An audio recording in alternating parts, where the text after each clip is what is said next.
On your left side is the eldest female South American feline that we have. And according to our trainer, she is the prettiest. Wow, nice smile.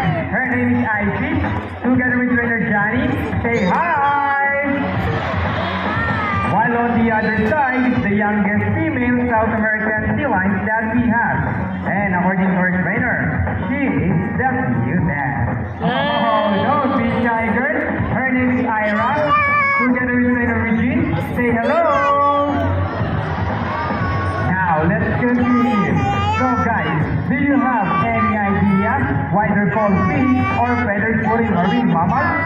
Any idea? Do they have feathers? Well, let's ask them. Hey, ladies, do you have feathers? The answer is no.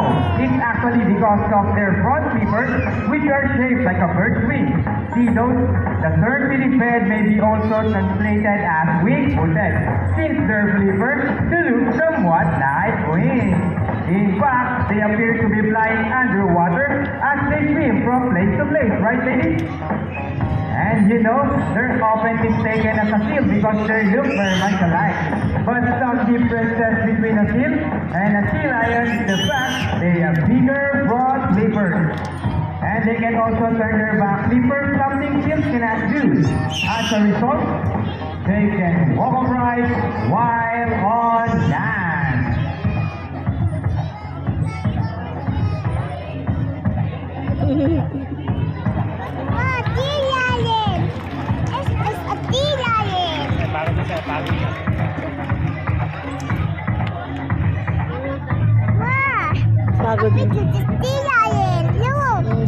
And that's the point demonstration.